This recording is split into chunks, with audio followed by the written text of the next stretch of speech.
When I had a baby, the furthest thing from my mind was the growing pains that were just around the corner. And there's a lot more to come as a parent. You have to juggle teaching the ABCs. I'm literally ridiculously impressed. Dishing out all the latest gear. If they see something, by the end of the week, they've got it. Keeping them out of harm's way. I just don't feel comfortable when there's so much knife crime and gangs and things like that. And wiping away the tears. All she cares about is herself. I don't know how you're meant to parent that, really.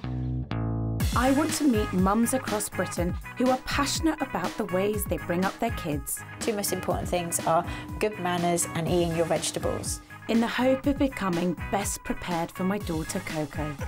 You're definitely not equipped to deal with something like this. I'm not anyway.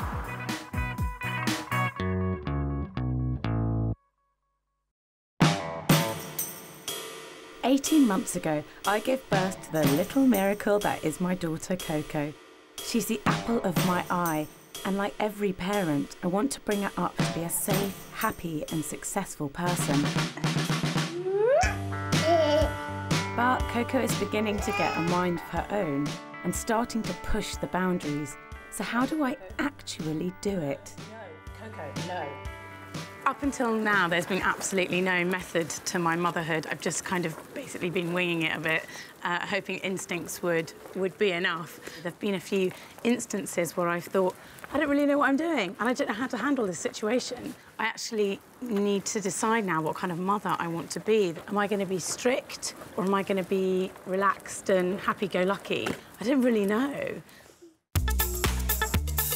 My mum says she struggled most with me when I hit my rebellious teens. I was a nightmare, drinking, smoking and meeting boys. It might be a long way off for Coco, but even the thought of it fills me with dread.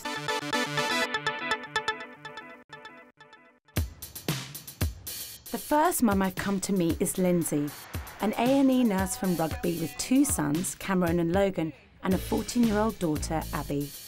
Tell me about your family life. It's good, apart from my eldest, Abby, who, yes, is a teenager, and we all know it. What are you finding hard? Everything with her. It's like she's got a tick list of things to do to annoy your parents and things that you're meant to do as a teenager, and she's just working steadily through them. The problems with bad behaviour and lying started when Abby was 11. Lindsay's now resorted to inspecting Abby's bedroom on a regular basis. In this pocket, she had a little bag of cannabis. Oh. So yeah, now I have to check her pockets as well. Can you get inside her head?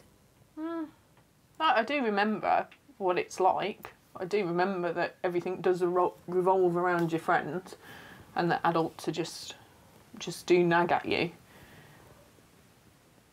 But I still had the respect that I didn't swear at my parents, and I was scared if I was in trouble. But she doesn't seem to care if she gets told off. It just goes straight over her head, and she'll go and do the same thing. I don't trust her.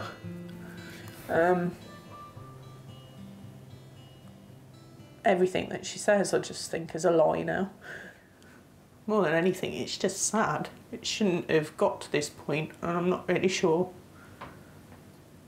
where you take it from here, really. When you do your antenatal classes and they teach you about nappies, no one really talks about the teenage years. You're definitely not equipped to deal with something like this. I'm not anyway. I wouldn't have a clue how to deal with this.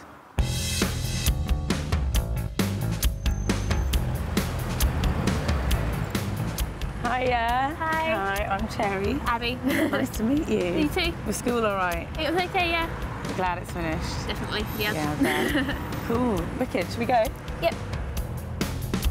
14-year-old Abby is a popular and outgoing student with clear ambitions about the future. She wants to become a tattoo artist and move to the States. I like doing my art, which is like tattooing. I went to do that. And I noticed on your hands.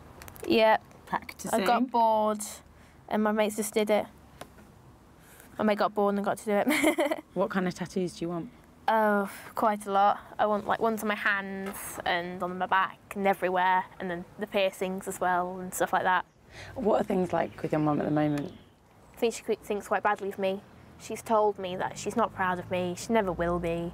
She's told me I'm horrible, selfish, and so many things. Like, and then she'll say that she loves me sometimes, but I think I've heard that once in the past year, and it's horrible.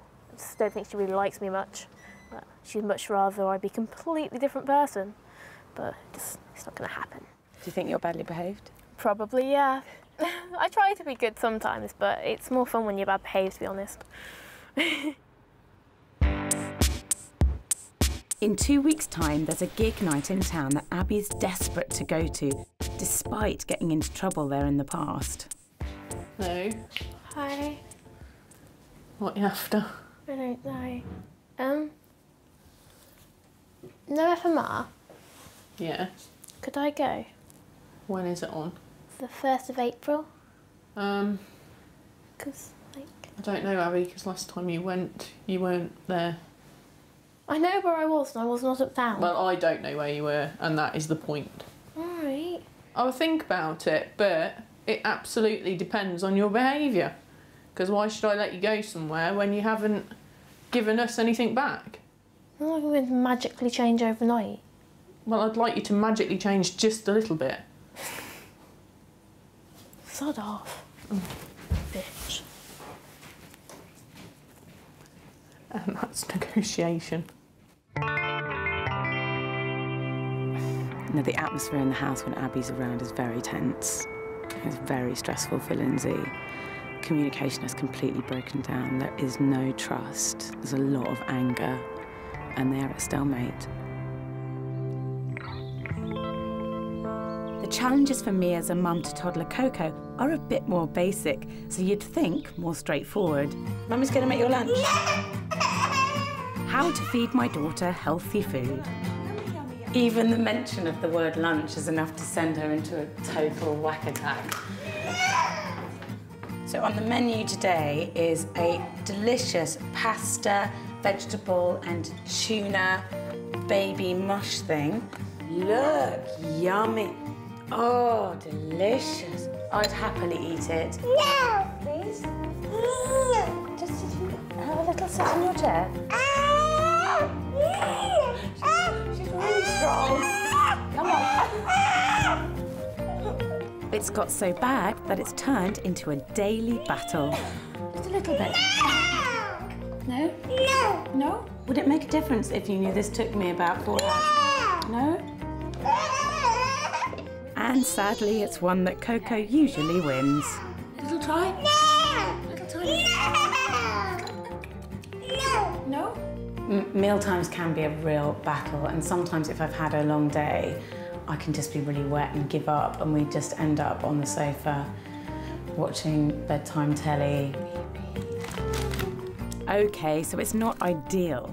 But letting Coco win sometimes doesn't feel that bad, and I don't really want to make food a massive issue.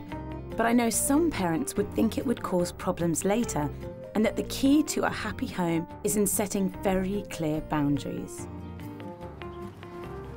I've come to Sussex to meet a couple who believe in an old-fashioned disciplinarian approach to bringing up their 2 boys. Hi, Paul. Hello, Cherry. Hi. Nice to Come meet in. you. And you, Hi. come in. Ooh, are you a shoes-off household? We are, but we don't mind, it's fine. That's all right. Yeah, don't worry. No. I like to play by the rules. No, I don't mind at all. As long as I don't have to go barefoot, that's fine. From day one, Paul and Nikki have been very black and white about setting firm rules for their kids. What are some of the do's and the don'ts of your household? Oh. Don't eat. You eat and drink at the table. They never sit on the couch with any food. The only time they can sort of maybe sit on the floor is if, you know, sometimes like on a Friday it's sweetie day, and you know they can have a little bit of relaxation there. We do pull them up quite every so often on manners. That's a very big issue. You know that they know they've got to have please, thank you, etc., and be very well behaved.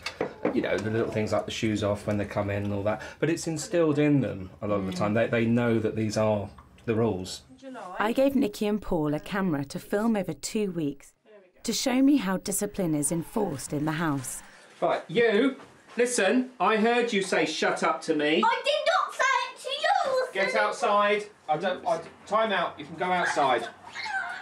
We have got them into quite a good routine, but we still get times whereby, you know, they'll keep getting up out of bed and whatever, and it just gets, sometimes it gets too much. And if they really are playing out, one thing we do sometimes at night, in particular, we've done it occasionally, is we bring one of them down and we put them just outside, it's in the dark, outside, and shut the door. You're going to go up to bed? Right. Well, then you better go up then. You're going to get into bed or you're going outside? What are you doing? People might think that's actually quite sort of cruel or not right at all, but the absolute amazing change you get after only just like, say, I don't know, 30 seconds to a minute of actually doing that. It's not long. You know, you bring them back in, straight up to bed, no problem. Right, give me a kiss then, good night. Give me a kiss, love you loads. If you're going to say to them, look, if you don't shut up, you're going to be outside. It's quite easy as a parent to not carry that through. But the thing is, they're quite intelligent and they get to know if you don't carry that through, they know that. They know it's just words. I don't like doing it, but I know that I'm going to get the result out of it at the end of the day, and that's why we have done that. Right, well, because you're good boys now, yeah? Who wants to watch the new Doctor Who DVD that we got later, yeah? Nikki and Paul's methods may not be to everyone's taste, but they are demanding of themselves too, and have both chosen to work shifts so that one of them is always at home with the boys. There are definitely a few benefits to being strict. Children helping with washing up. I want a bit of that. When either Lewis or Oliver don't toe the line, Paul and Nikki also use smacking as their last resort, and they're keen to show me when they do this. Because all of them will make me better. I'm not arguing with you, you're not having any. Mum, I want...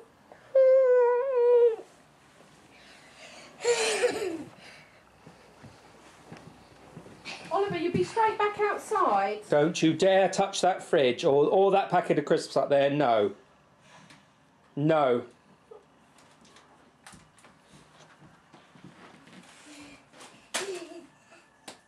Now stop it!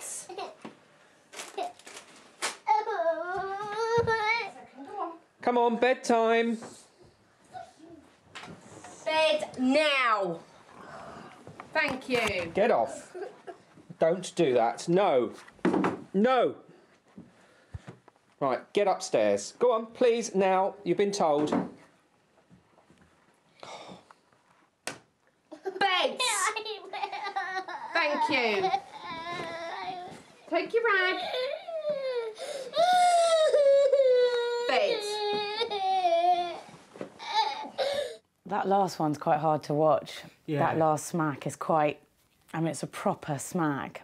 Is that as hard as you'll do it, or...? Never any more than that. But no, shocked him, didn't it? Yeah, it did. And I think that's what you need, is the shock factor sometimes. Because I think just a very light sort of tap, he just laughed, really and it doesn't work, you know, and then you're losing the message there, sort of thing. So I think sometimes then a little bit harder, you know, so that he does realise that we mean business. How often do you smack the children? I suppose with Lewis maybe, I don't know, maybe 2-3 times a week, I suppose, and with Oliver maybe, again, about the same. You know, I'd rather see somebody discipline with a smack than watching a family sort of, no, don't do that, and the child walking all over them. Do you ever worry that, you know, violence breeds violence, and that by smacking your kids it may be teaching them something unhealthy? I can only judge it by my own personal experiences, and also same with Nikki, in the fact that we were smacked as kids, and I don't think that did us any harm whatsoever.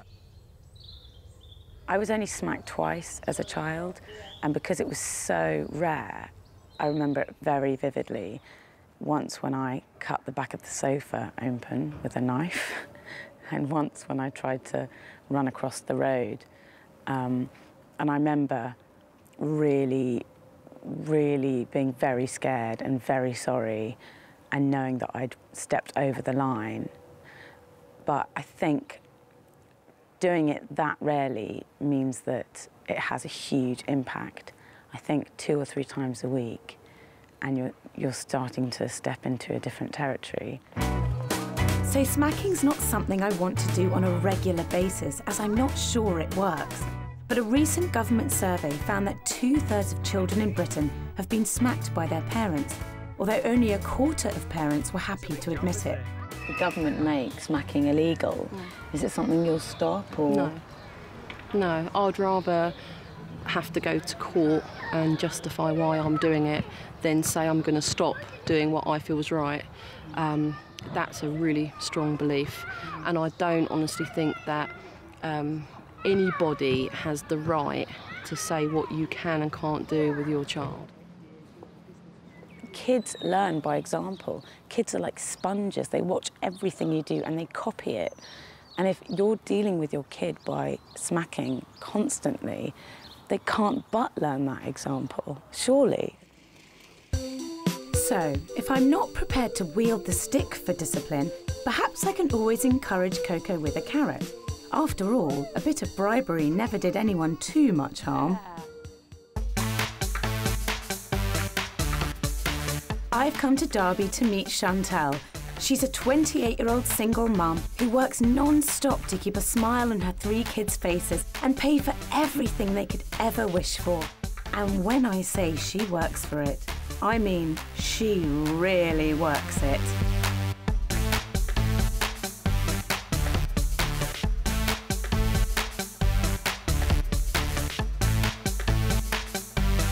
As well as lap dancing, Chantal works as a beautician and waitress to keep the money rolling in. I like to make £200-300 a day. I like to come to work, make £400, £500, £600, £800, £900 a night. What? Yeah, I've made £2-3 grand a night. Do you know what I mean? God, 2 or 3 grand a night. Who's making that? And I've got kids that want, like, if they see something, by the end of the week they've got it. I do this just because I want my kids to have the best, and I couldn't do it sitting on the dole. Who can live off £100 every 2 weeks? As long as I'm young and fit and I can work and I can give them what they want, there is no way if my dead body they're going without. Juggling 3 jobs to provide her children with the best means that Chantal can work until 4 a.m. to earn the big bucks.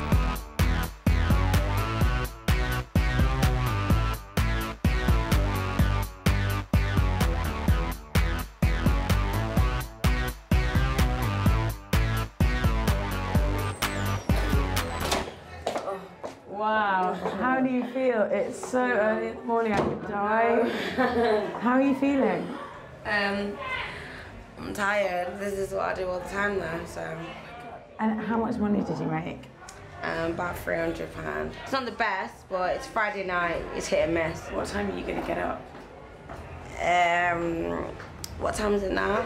It's about 4 o'clock, half 3. I'll get into bed for about 5, and I'll probably get up for about 7 with Kamaya for breakfast. Oh my God. See you tomorrow morning. Yeah, bright and early, make sure you're there.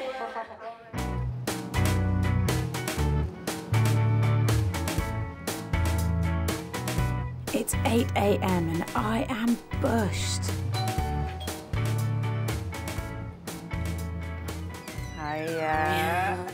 But there's no rest for Chantal, as her 5-year-old daughter Kamaya is definitely ready to play. Let's work out how we do it properly because we want the wicked nails. How are you feeling? I feel like death. My head's spinning, I've got a headache in my eye, and I feel like I'm dying. Chantal's incredible work ethic has paid for sons, Mackay and Kamal, to have every games console they could ever want. And daughter Kamaya gets anything she could possibly think of, so it's not always easy deciding who's first in line to play a game. Maya, give Makai. No one's gonna play with you in a minute. I wish I knew how to do it. Makai, quick, come and do it, please. Makai.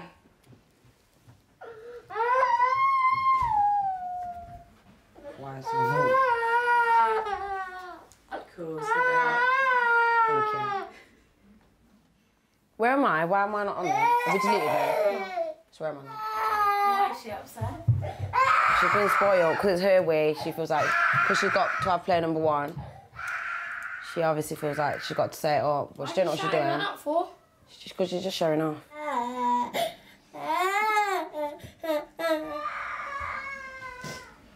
Gosh, she's really shouting, isn't she? See, I'm on her. Where? Are you going to bed, Dad? Are you going to bed? You're going to bed? Come on, then. Get your blanket. Where's your blanket? You're going to bed? You're going to bed? Chantal's taking the kids out for some good old retail therapy, something they do most weeks. But it's not quite the fun and games I thought it would be. So you boys look a bit sad. What's wrong? You all right? They've been so excited about today, and now they're just all so miserable. But if you don't smile, I'm not taking you shopping. You ready? Oh, wow. This might cheer you up a bit.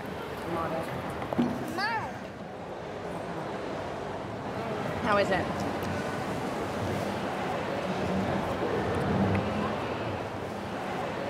Where are my kids going? Come here. Yeah, don't just walk off. If we don't eat at dinner, we're not going shopping. Oh, I need... Makai!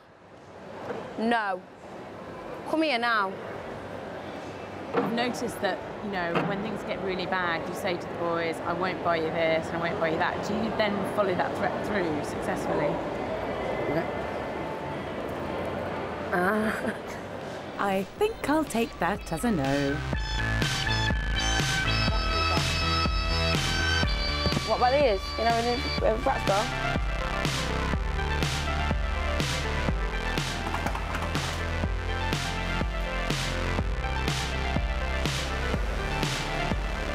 After 3 hours, the kids have managed to spend 130 quid of Mum's money. Can I see your loot? Got an umbrella. An umbrella. Got a music book. Got another book. A puzzle. Get it out. And some aqua beads. Oh, I can't wait to play them. They're nails, really aren't they? Fun. They stick on your fingers, though. Boys, what did you get? Is that what you wanted? How do you feel now that you've got it? Okay. One of that game for ages, and I've got it you now, and you're not smiling, so why do I bother? Because I don't appreciate what I do, do you know what I mean? But... They got everything they wanted, and yet they were still really unhappy. Chantal is either a saint or completely mad. I certainly want Coco to be happy, but I don't want it to come at the expense of her walking all over me. She can't be the boss. I've got to take charge. So I'm going all out to tackle the point when I give in most, meal times. Today, it's all about that high chair and this bolognese. And unless those two are part of the equation, there will be no food passing Coco's lips. Oh! Because I've been a bit silly, haven't I? Just let you eat what you want. But my friend, the worm has turned. This isn't just about food at the moment, this is also about who's boss. And I've just been a bit wet and kind of relaxed, and I'm slightly putting on my mummy hat at the moment and bringing out the big guns.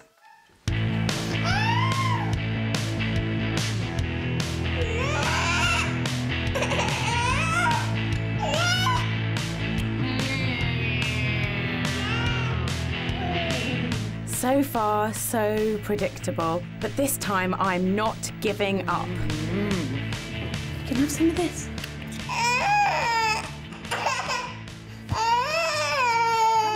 God, she really doesn't want it. Surely she can't go on like this all day, can she?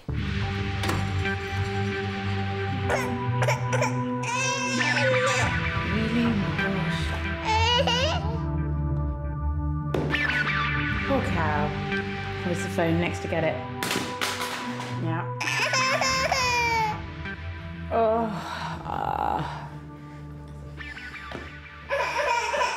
I'm now really tired of this game.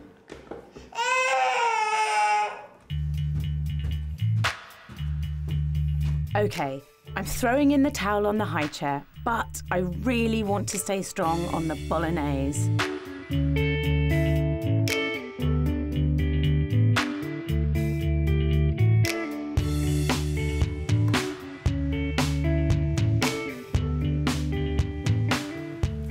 Coco has now not eaten for 11 hours. It's 6 o'clock. The food is right there. She's definitely not going to eat today. Put money on it.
Okay, she only had like 4 mouthfuls,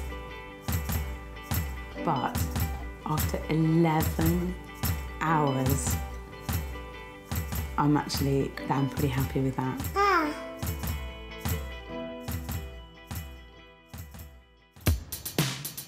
When Coco and I leave the house, my #1 concern is keeping her out of harm's way. I obviously don't let her out of my sight, but with constant reminders in the news of abductions like Jamie Bulger and Madeleine McCann, I worry if I'll ever eventually be okay with cutting the apron strings. So where should I draw the line between keeping her safe and living a life governed by fear? I've come to meet mum of 2 Faye, who's made the decision to live in a rural gated community with her husband and daughters Ellie and Brooke. Do you like the area you're living in? Do you think this is somewhere you feel safe? This particular flat, yeah, I feel safe in here. Outside this flat, no, not at all. I just don't feel comfortable letting my child roam the street when there's so much knife crime and gangs and things like that. I can understand people do think that I probably do keep them, you know, in my own little bubble, but that, at the end of the day, that is up to me, and that's how I want to bring my children up, because I don't want them to grow up too quick. The only place that Faye does let 10-year-old Ellie play is on the tennis court next to her apartment, right where she can see her. Is this where you like to come and play? Yeah. And why don't you go other places? Because my mum won't allow it. She's very protective between me and Brooke, and if we go somewhere else, she'll just worry and panic. Who does your mum tell you to look out for? Well, gangs. I might jump out and say, give me your money and all that kind of stuff, and you refuse, and I might stab you. Or people that you don't know, especially strangers. Those are pretty scared. Babysitters, they could be very dangerous. People in shops that are standing around and you're scared and you walk past them and they cover your mouth and you scream and can't hear you or anything. Is kidnapping something that you're scared of? Yeah, like Madeleine, that scares me because I see that, or stabbing and being shot and everything. Listening to Ellie, I found that really, really shocking. She is terrified of the world. She's completely petrified of really, really scary grown-up things like murder. When Faye does go out with her daughters, she makes sure that they always stay within reach. When I was younger, I was able to go out and play with my next door neighbour. We're going to get on our bikes and we're going to go riding on our bikes around the block. They could never do that now. They could never, ever in a million years do that. Why can't Eloise walk down the street on her own now? Because it's just far too dangerous. It's far too dangerous. I'll show you the sort of things that scared me. I mean, all she was doing was walking a dog, and she got slashed 41 times. She wasn't out in a club, she wasn't partying, she was out walking a dog. And this happened the other day. He was coming out of a train station. They've gone and hunted him down and stabbed him to death because they went to 2 different schools. Do you think the papers are blowing it out of proportion? No, I don't. You can't make something like this up. You just can't. And unfortunately, it's just going to get a whole lot worse. Before you had children, did you think your fear would be this powerful? No. If I knew 10 years ago what it was going to be like now, I wouldn't have had kids. I'm so surprised at her huge level of fear at the world. It's both completely exhausting for her, and I'm not sure she needs to be that worried. Although I don't think the world is as hostile a place as Faye does, I can relate to her protective instinct. It is really difficult to learn to let go, but eventually I know I'll have to.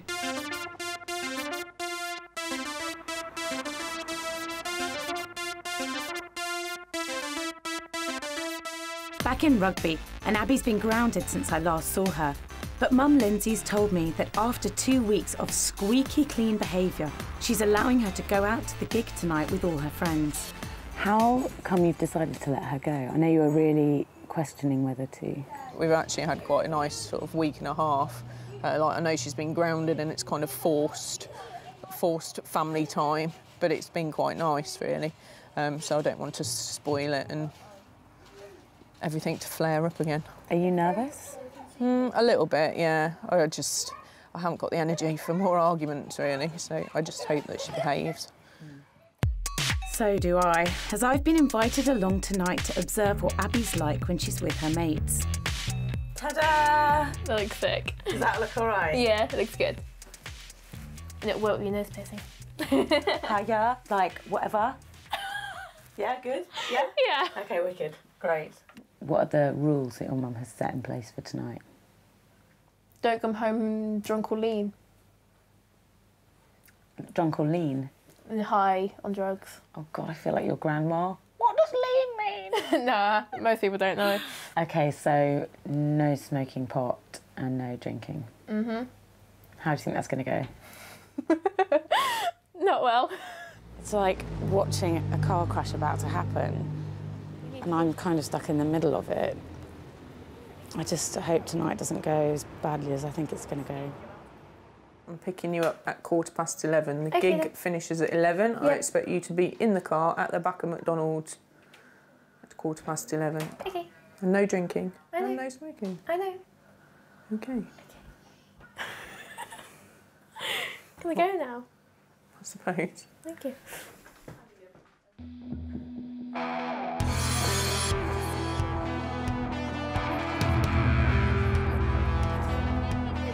I literally just have never seen so many teenagers in one spot in my life. Suddenly they just gathered. There's no cannabis in sight, but an older boy has bought Abby a bottle of vodka, and she wants to neck as much as she can before going into the gig, where she won't be able to drink. Can you drink it straight out the bottle? Apparently, yes. Yeah, it tastes a bit grim, to be honest, but I can do it. Is it worth it? Yes. Without a doubt it's worth it. What do you want out of tonight? Tonight I want to have as much fun as possible and get fairly drunk because it's been a while. It's a break. I've been grounded. It's been a while. I want fun. Grounding Abby doesn't seem to have taught her anything. In fact, I think she's become even more determined to have a blowout night. Hey, you what What? Alright, well, give me 2 seconds. Give me a fucking birthday! What? Abby. Delightful. She's definitely off on one, isn't she? Yeah. She normally She doesn't know a limit, really, I don't think. I burped. Is that normal? That's quite about normal for her, yeah. You're a fucking muppet. Where the fuck are you? The gig's in full swing, but the girls have been refused entry, and I'm starting to wonder what Lindsay would think if she knew that the ground rules were being flaunted. Are you worried about her finding out? Where the fuck is my phone? No. Well, yeah, but, you know. Do you think she'll be cross? Of course she'll be cross, you bitch. Do you care? No. Well, yeah, but I do care. Because if I'm really, really drunk, but mind you, I've got 3 hours to sober because they took my fucking alcohol. So I really don't give a shit because I'll be sober by then. Bloody look. Oh my god, it's Kirsty. Jamie! Can I have a hug? Who said my name? Oh, it was Charlie. Fuck me. So she's basically going to hang around outside for 3 hours on the streets, pissed. Thought of Coco hanging around in a busy town, completely wasted for 3 hours on her own.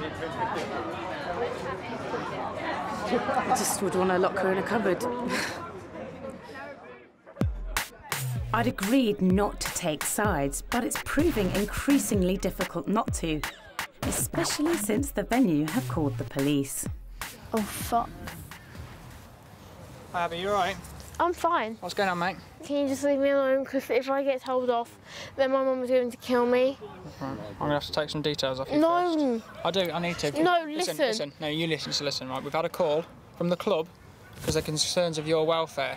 So I need to get some details and get it sorted. I can't just leave you because you're underage and you've had a drink.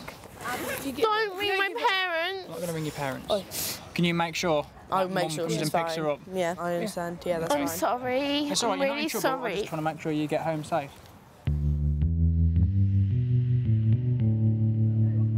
Where the fuck is my vodka? It was poured away. You wankers! I hate you. I hate you. With Abby now unable to even stand up, I make the difficult decision to call Lindsay. Hi, Lindsay, it's Cherry. Hi, I thought I'd just call you. Things have gone a little bit pear-shaped. Abby's not in a good shape. Fucking hell. You got me right now. You can't believe He didn't. That's her. Back up. Here we go. Get in the car.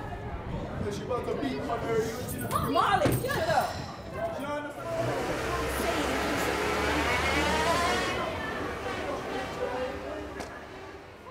You know, on one hand, I think, you know, Abby's a teenager, loads of the other kids are drinking and kind of going wild, and you know, that's what teenagers do. And on the other hand, I feel frustrated because I think, oh, Abby, you know, this is your last chance. And your mum's trusted you to go out, and you know, you've really broken that trust tonight. After seeing Abby rebel, I am really lost as to how us mums can keep our kids on the straight and narrow, or if it's even possible. Perhaps the only way to stop teens rebelling is to trust our kids to make their own decisions from day one.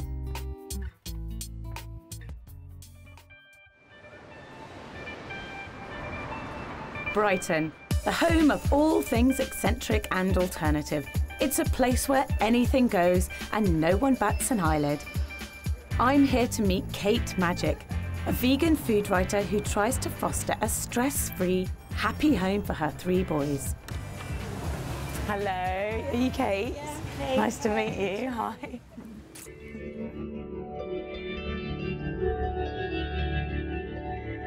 It's amazingly calm in your house this morning.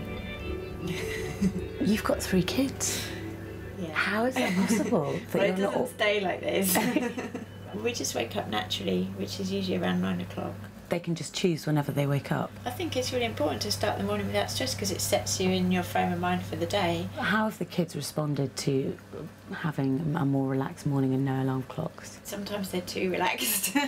They're really happy and they're just really, you know, so I have to work to try and get them to focus and remember that, you know, there are stuff we have to be doing with the day because they just, you know, they wake up and every day's a holiday. Ethan and Zach are allowed to wake up when they want to because Mum Kate homeschools them. And under her ethos, the school day begins with the least stressful lesson, colouring in. So has this got like a normal, typical day in your household? Yeah, this is how they usually start off. Yeah, quite gentle. Nice. I think if you said to them, let's do maths first, they'd probably be really resistant. Do monkeys have whiskers or not? Don't think so. An estimated 50,000 British kids are homeschooled, and it's becoming ever more popular. In Kate's unique take on it, lessons include tidying their rooms and washing up, chores which she sees as key to teaching self-discipline. It's only in the afternoon that traditional learning begins. But what's the number that comes before? 41. It's very good. So in total, every day, how much academic work do you think they'd be able to really do, like properly focus on? Their patience for it is really worse than after like half an hour. You can't get much more than half an hour after. Then they need a break and a bit of something else and then they can come back to it.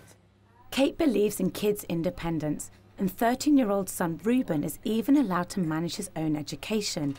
He's chosen to go to a self-learning college most mornings and spends much of the rest of his time writing a sci-fi novel.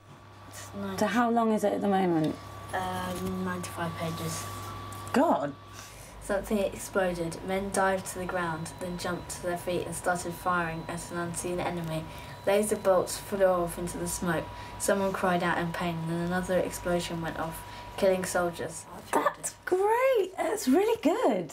Do you enjoy writing? Yeah, I'd like to get published one day, but no. Wow. I'm genuinely really impressed. I would never... How old are you? 13. I would never have been able to do this at 13 on my own. Yeah. I'm so impressed. There definitely is something to this independent learning. Anyway, I love the outdoor gym.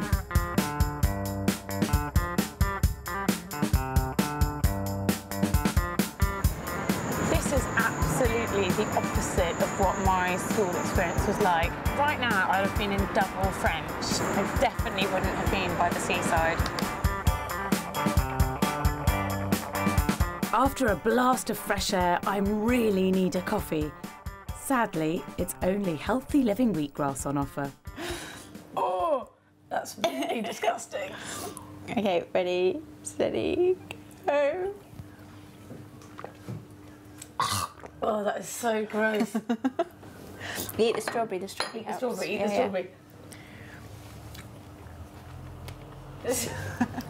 What was your education like? So I went to a private girls' school, which was very strict and very academic. At the end of assembly, we had to all kneel down to check our skirts were regulation length. We even had regulation knickers. But you had to wear grey knickers. So even your pants had were regulated. To be regulated. If you want to be a doctor or a lawyer or something like that, then that is the kind of education you need. But that's the minority, isn't it? And for anyone else, it was just really intense, yeah.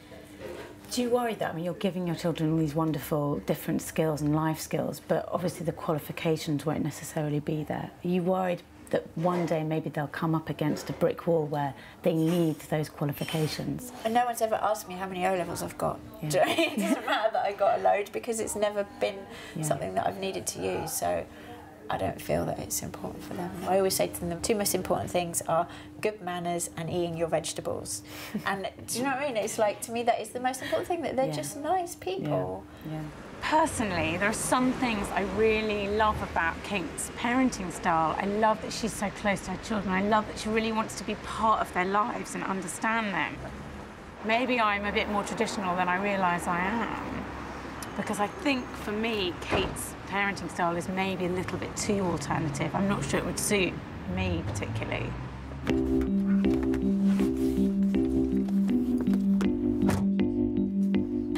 Whenever I've been away from Coco, I'm desperate to give her a hug and a kiss, which makes coming home late hard to bear.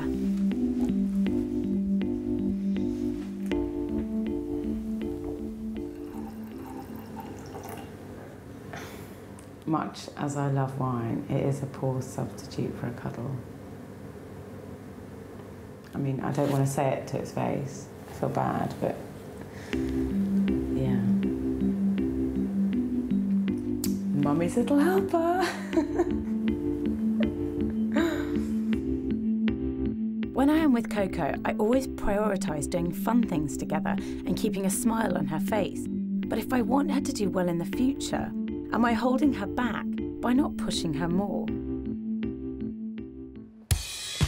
I've come to the City of London to meet Emily Apple, a grade A motivated mum who has already mapped out her daughter's futures to the best universities and the best possible careers. Hello, Cherry. Hello, Emily. Hi, nice Cherry. Nice to meet you. How competitive are you? I can't help but be competitive. You want your child to be performing better than everybody else. I think it's a natural human instinct. Even if it's, you know, my child was born a week early and your child was born a week later, my child's 2 weeks older than yours. Even at that stage, there's a comparison. My child was crawler, was able to sit unaided at 5 months, whereas Billy down the road, he was only 7 months when he could that. And the crawling and the walking at every stage of a child's life, you can't help but look at your peers and see what their child was doing at the same age. I'd be willing to trade some of their happiness for good grades. Wow, that's quite a confession, but not that surprising considering her own achievements. I went to Oxford University and studied maths. I actually got into Oxford when I was 16. That's sounds Oh even my better. God, what? Yeah, I peaked at 16. That's amazing. When I was 16, I was trying to work out which one of Take That I really wanted to snog. That as well. Emily is a force of nature. She is fiercely competitive and used to success and achievement. The question I want to know is, how does Emily's children respond to that type of focus? Is it a negative thing or is it productive?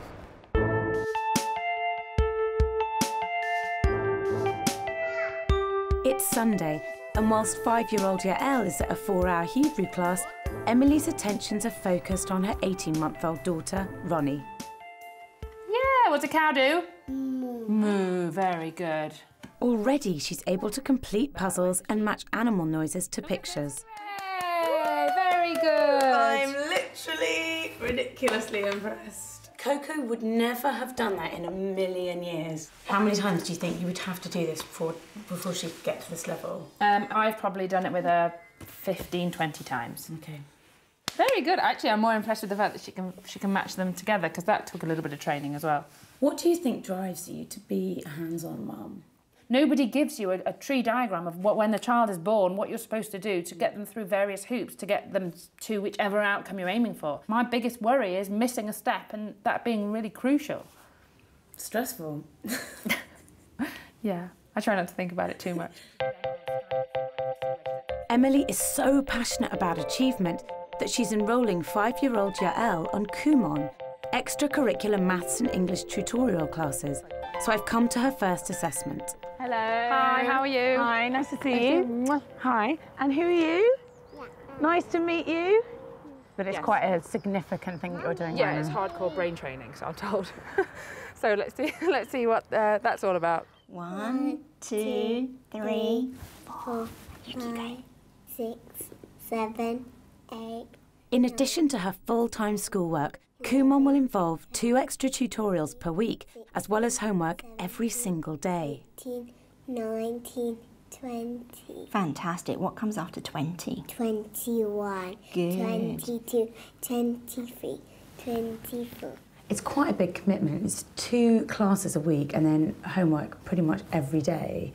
Are you prepared to make that kind of commitment? Yeah, I want to do it straight away. You know, where do I sign? Give me the homework straight away, because I can only see the benefits. 2 plus 1 equals... And what does it equal? I don't know. Okay. You hear so much these days about how hard it is to get a job, how hard it is to get anywhere in life, how with inflation going up and salaries not going up and life's really tough. And the more I hear this, the more I want to give my daughter as much as I possibly can to give her the very best grounding. If she's a willing candidate, why not load it on, bring it on? I mean, that really is my attitude. Yael is one busy young girl with ballet, swimming, Saturday and Sunday school, as well as these new sessions of Kumon. And I wonder if there is literally enough time in each day. Do you feel like the commitment that Yael's going to make to Kumon, is that a big sacrifice for her? Is she going to miss out on other things? I don't feel so. I don't feel she's missing out. I think that she gets pleasure from doing that sort of task. There are many, many hours in the day. To find 10 or 15 minutes to just sit down and do that, that's just 10 or 15 minutes less of pottering around with her toys. It's not meaning that she can't play until Sunday. Emily is a self-confessed pushy mum. My only worry is, later down the line, with such high expectations on both her children and herself, if things go wrong, if they are not academic, how are they going to cope with that pressure? And how is she going to cope with them not making the grade? I love Emily's dedication to her daughters, and her competitive spirit has really rubbed off on me. So if you can't beat them, you've got to join them. A, B, C, D, E, F, G. I'm quite passive, but when you meet another mum like Emily, you do start to worry, am I doing enough? Am I being proactive enough? Is my child getting enough stimulation? Yeah? You ready for your exams now? Yeah.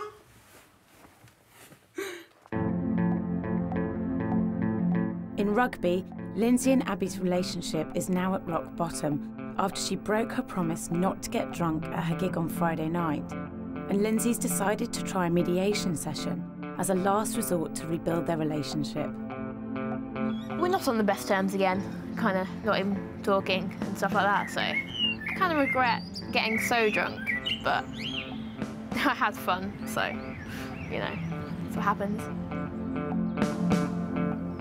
I don't know how really to get past it. I'm so angry. I don't know. I can't trust her to even leave the house.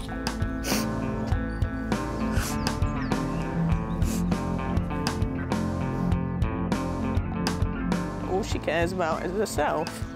I don't know how you're meant to parent that, really. It would be really good for the purposes of this session if we can try and keep it quite positive, because I bet we could probably spend a couple of hours just moaning about each other. Do you actually want to get better at listening? Would that be a good thing? Yeah. What about you, Lindsay? Just goes back to the truth, doesn't it? There's no point in listening if you know what you're being told isn't the truth. What did you say to me on Friday? Can you not see why I'm so upset today? You promised me so many things on Friday, like you have done in the past, and you just threw it back at me. And I don't know how we're meant to move on from that. I'm not going to do it again. That's stupid. But I don't understand why you did it in the first place. Because I've been stuck in the house for 2 weeks. I wanted to see my mates and actually wanted to have fun for a drink. But you didn't, did you? You were out for 3 hours and you got so paralytic that I had to pick you up from the street. I seriously just don't see the point of this. I just want to go home and find myself somewhere else to live. I'm sorry, I've had it. I don't want to do this anymore.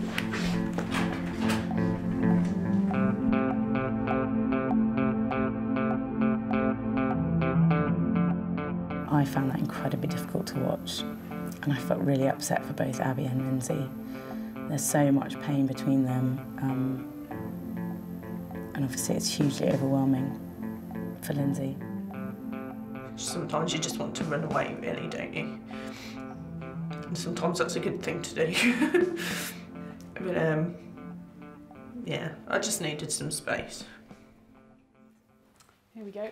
After 20 minutes, Lindsay's decided to give the session another shot. Mum's in tears, you're fed up. There's nothing to be said for this at all, is there? But there's everything to play for if you can start to break these patterns of behaviour between you. Apart from today, when was the last time the two of you actually just got some time together to do something? A while ago. It is really, isn't it? And if you could go and do something, what would you like to do? To that treetop place, you know, that height. That'd be cool. And how committed are you to making that happen? Yeah, we can do that. Got somebody to look after Logan. Yeah. It sounds to me like it would be really great for both of you to have some time together. I think one of the things that I've learned is pick your battles.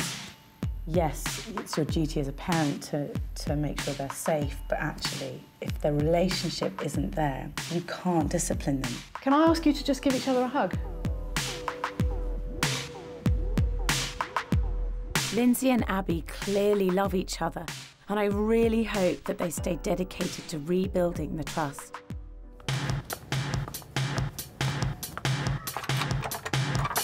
Hello! Hello! Hello, Bubba! Hello! Come on, give Mum a cuddle. From meeting the mums, one of the things that I've learned is, motherhood isn't easy. It is wonderful, but it is full of challenges. And I think part of the challenge of being a mum is that you love this little thing with all of your heart, but at the same time, part of your job is to equip them to live their own life, to grow up, to be independent, to have their own thoughts. And in a way that goes against the really strong instinct of wanting to keep them close and protect them. And I think that's a really tough challenge for a mum.